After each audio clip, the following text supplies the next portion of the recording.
Hello,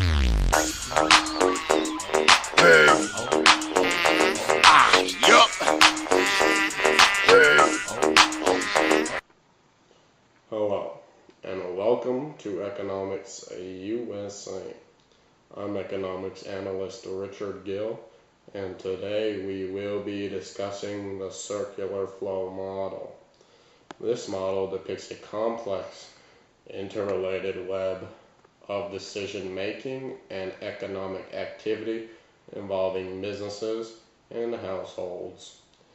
For the economy, it is considered the circle, third circle,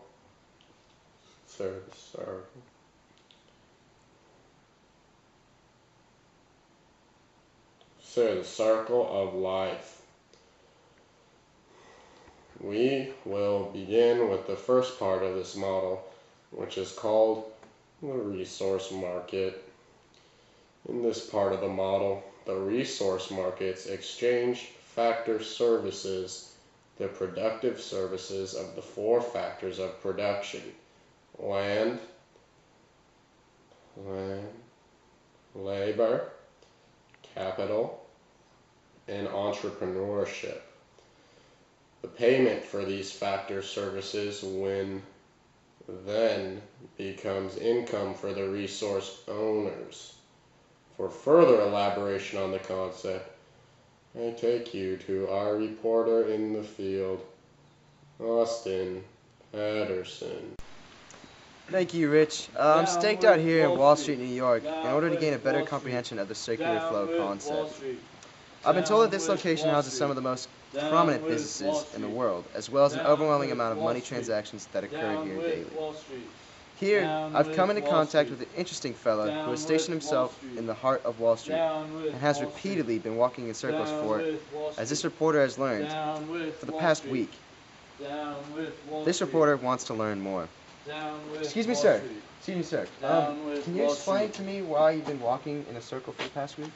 I'm here because of the bastards on Wall Street who get their fancy bailouts that consume all of the government's expenditures, which, not to mention, conglomerate and dominate the industry and leave no money for the businesses, the small businesses. The government needs to start spending more money on the small businesses to help the circular flow. So I assume this is why you've been repeatedly walking in a circle for the past week. I've been walking around in a circle to demonstrate the circular flow of the market.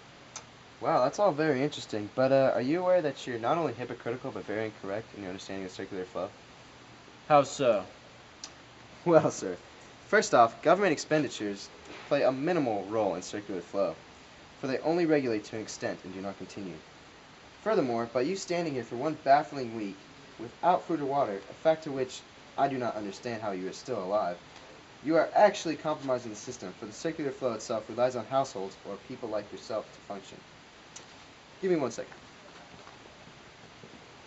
Down with Wall Street. Down with Wall Street. Down with Wall Street. Down with Wall Street. Do you mind holding this for 1 second, please? So let me explain the circular flow model. The resource market is a place where resources or businesses are bought and sold. For this market, the households sell resources and businesses buy them. Furthermore, households own all economic resources, either directly as workers or indirectly through their ownership of business corporations. They then sell the resources to businesses, which buy them because they are necessary for producing goods and services. These funds that businesses pay for resources are costs to the business, but are flows of wages, rent, interest, and profit income to the households.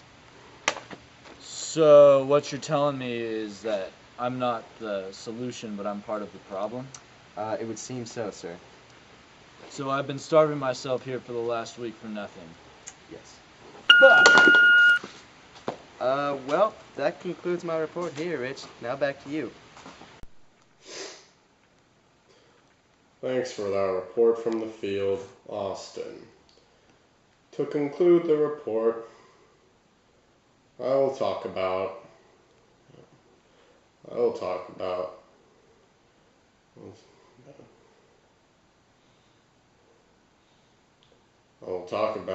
the other half of the circular flow, the product market.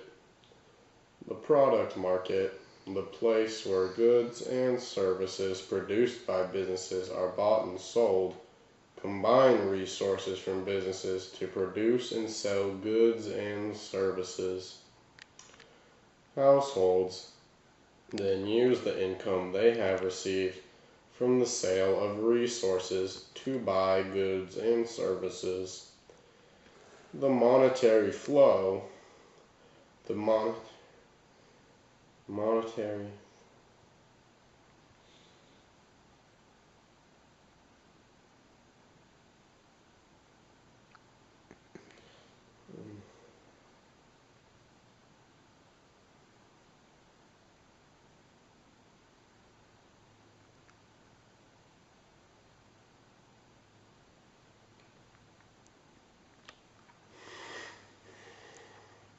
the monetary flow of consumer spending on goods and services yields sales revenues for businesses.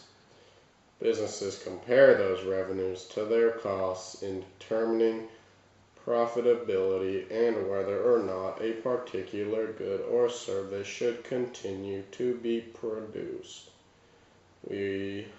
I will now explain graphically to wrap up this presentation.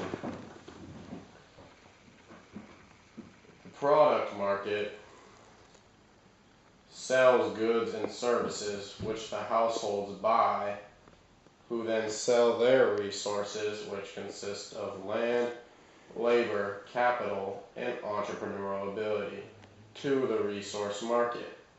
Businesses buy, then households sell the resources back to the businesses, who then in return sell their products, goods and services back to the product market.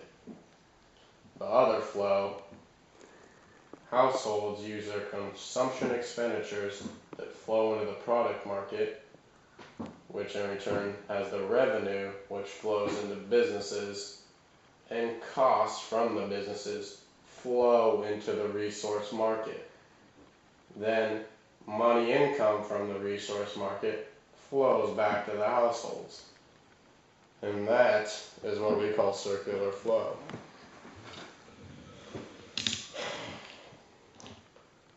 We hope you had a fun time learning about circular flow today.